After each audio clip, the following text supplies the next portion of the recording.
दिल्ली के पर्यावरण मंत्री गोपाल राय हमारे साथ हैं। गोपाल जी, इतनी कोशिश की आप लोगों ने, 1 महीने पहले आपने विंटर एक्शन प्लान लेकर आए, बावजूद इसके सुप्रीम कोर्ट में सरकार की तरफ से कुछ ऐसा आश्वासन या कुछ नहीं मिल पाया है, जिसके कारण कोर्ट संतुष्ट नहीं रहा आप लोगों के जवाब से। कहाँ खामियां रह गई आप लोगों से कि आप लोग सरकार कोर्ट को संतुष्ट नहीं कर पाए, और आने वाले समय में आप क्या करेंगे? नहीं, देखिए, दिल्ली के अंदर प्रदूषण के खिलाफ सरकार काम कर रही है। और आज से जैसे दिल्ली के अंदर अभी सभी से कंस्ट्रक्शन वर्क बंद कर दिए गए हैं। दिल्ली के अंदर वर्क फ्रॉम होम कर दिया गया सरकारी ऑफिसेज में। सभी कॉलेज, स्कूल, इंस्टीट्यूट बंद कर दिए गए। लेकिन जो भी अगर कुछ और जो कमियां हैं उनको हम और दूर करेंगे। सुप्रीम कोर्ट की गाइडलाइन आती है, जैसे आज हमने अफलामा भी दिया है कि भाई हम लॉकडाउन के लिए भी तैयार हैं। सभी लोग मिल करके दिल्ली एनसीआर में इसको अगर लागू करें तो उसका इम्पैक्ट होगा। और अगर सुप्रीम कोर्ट का कोई और डायरेक्शन आता है हम उसे भी करेंगे। सर, आप लोग बार बार कह रहे थे कि दिल्ली में जो प्रदूषण बढ़ा है उसमें अहम रोल जो है पराली का है। कोर्ट में इस बात को पूरी तरह से खारिज कर दिया। उनका ये कहना है कि आप लोग राजनीति कर रहे हैं, आप हर बात किसानों पर डाल दे रहे हैं, आप लोग कुछ ऐसा कर नहीं रहे हैं, पर्याप्त कदम नहीं उठा रहे जिससे दिल्ली का प्रदूषण कम हो पाए। नहीं, दिल्ली के अंदर तो देखो, दिल्ली के अंदर तो पराली के लिए सरकार अपने पैसे से सारा छिड़काव कर रही है। पिछली साल भी हमने किया और इस बार भी कर रहे हैं। तो दिल्ली के अंदर तो हम पराली के लिए कर रहे हैं। रही बात जो आप आंकड़े की बात आप कह रहे हो, कि केंद्र सरकार ने आज आंकड़ा कहा कि भाई 10% पराली का कंट्रीब्यूशन होता है। तो वो अभी किस समय की वो बात कर रहे हैं वो सबसे इम्पोर्टेंट है।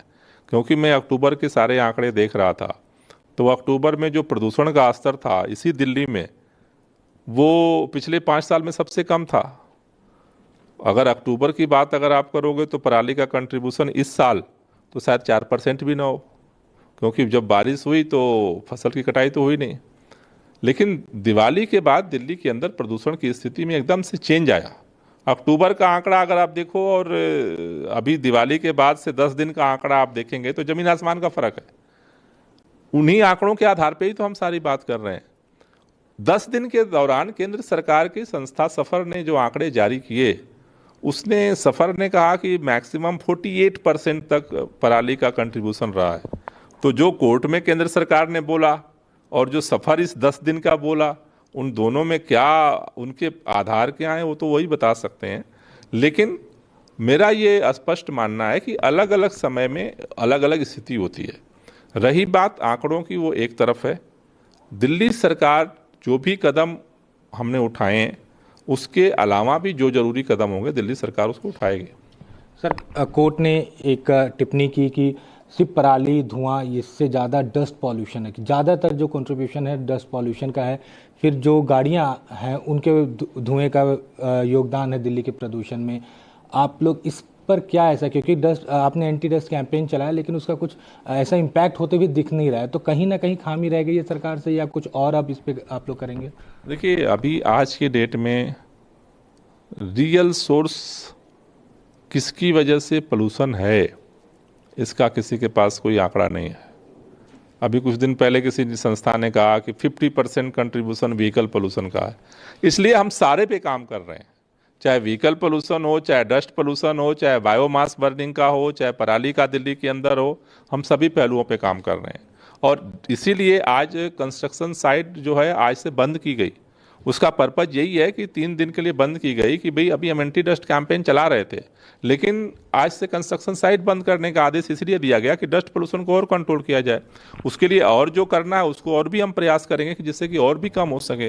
व्हीकल पोल्यूशन के लिए ये वर्क फ्रॉम होम दिया गया, सबको जो है स्कूल कॉलेज सारे बंद किए गए, जिससे कि जो गाड़ियां सड़क पे आती हैं उनको और कम किया जा सके। तो हम प्रयास उसी दिशा में कर रहे हैं, लेकिन और भी अगर कदम उठाने हैं, डायरेक्शन आते हैं, उस पर हम करेंगे। सरकारी दफ्तर बंद करने से कुछ फ़ायदा दिख नहीं रहा है, क्योंकि सड़कों पर आज भी ट्रैफिक उसी तरह दिखा है।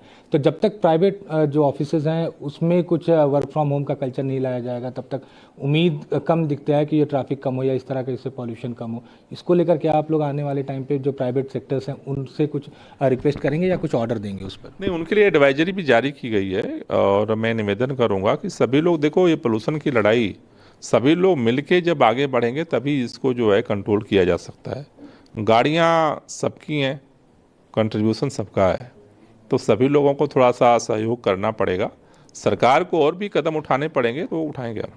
सर, कोर्ट में ये भी कह रहे हैं कि आपके पास परिवहन, अगर मेट्रो की बात करें या डीटीसी, तो पर्याप्त नहीं है कि लोग स्विच करें। अगर प्राइवेट व्हीकल्स को स्विच करके मेट्रो पे जाना चाहते हैं तो उतनी पर्याप्त फेरी नहीं है या उतना संसाधन नहीं है आपके पास, तो लोग कैसे इन सारी चीज़ों को या इन सारे ऑप्शंस को लेंगे? नहीं, जो भी देखो, जो अभी गिवन सिचुएशंस में जो परिस्थितियां उसको और बेहतर करने की कोशिश कर रहे हैं। आज हमने अभी एनवायरनमेंट, ट्रांसपोर्ट डिपार्टमेंट और मेट्रो के साथ मीटिंग की है कि जो भी अभी वर्तमान समय में हम और क्या बेहतर कर सकते हैं उसका वो लोग प्लान बना करके सबमिट करेंगे। सर, कोर्ट ने कहा केंद्र सरकार को कि राज्य सरकारों के साथ आप लोग बैठकर इमरजेंसी मीटिंग बुलाएं। 2 दिन पहले भी कोर्ट ने यही टिप्पणी की थी, बावजूद उसके केंद्र सरकार ने आप लोगों के साथ कोई इमरजेंसी मीटिंग नहीं बुलाई। तो क्या लगता है कि कल जब सरकार बुलाएगी आप किन किन चीज़ों को रखेंगे अपनी तरफ से, क्योंकि आप लोग लगातार ही मांग कर रहे थे इस तरह की बैठक को? देखिए, हम एक ही बात को पहले भी रखते रहे हैं और फिर निवेदन करेंगे कि जो आज ये दिल्ली के अंदर प्रदूषण है, ये राज्य का मसला नहीं है, ये एयर सेट का मसला है। और एयर सेट को ठीक करने के लिए ज्वाइंट एक्शन प्लान बनाने की और ग्राउंड पे उतारने की और उसको मॉनिटरिंग करने का एक सिस्टम बनाने की ज़रूरत है। वो करने से ज़्यादा इफेक्टिव तरीके से जो है इस प्रदूषण को कम करने में हम कारगर साबित हो सकते हैं। आगे जब बुधवार को दोबारा हियरिंग होगी तो क्या दिल्ली सरकार अब पूरी तैयारी करके पहुंचेगी और ये बात रखेगी कि आप लोगों की तरफ से जो किया गया वो पर्याप्त है, या केंद्र की तरफ से कुछ अगर डायरेक्शन आते तो उसको आप लोग आगे बढ़ाएंगे? नहीं, हमने जो किया है वो सामने है। इससे अधिक और जो भी करना है, केंद्र सरकार अगर बैठक करके निर्णय लेती है हम उसको भी कदम को लागू करेंगे। सुप्रीम कोर्ट का कोई डायरेक्शन आता है हम उसको भी करेंगे। हम मिल करके काम करने को तैयार हैं। हमारा मकसद है प्रदूषण को कम करना। जो भी सजेशंस आता है, एक्सपर्ट का सजेशंस आता है, सेंट्रल गवर्नमेंट का आता है, सुप्रीम कोर्ट का आता है, हम सारी चीज़ों को फॉलो करेंगे। तो ये गोपाल राय थे जिन्होंने साफ तौर पर कहा कि किसी एक राज्य के कुछ भी करने से प्रदूषण जैसे इससे निजात नहीं पाया जा सकता। सभी राज्यों को और केंद्र सरकार को साफ तौर पर मिलकर ज्वाइंट एक्शन प्लान बनाने के बाद ही प्रदूषण पर काबू पाया जा सकता है। नई दिल्ली से कैमरा पर्सन अजय सिंह के साथ अमित पांडे, न्यूज़ 24। नमस्कार, मैं हूं मानक गुप्ता। अगर आपको हमारा ये वीडियो पसंद आया हो तो इसे लाइक और शेयर जरूर करें, और हाँ, हमें सब्सक्राइब और फॉलो करना ना भूलें ताकि आप देश और दुनिया की कोई खबर मिस ना करें। तो जुड़े रहिए हमारे साथ और देखते रहिए न्यूज़ 24।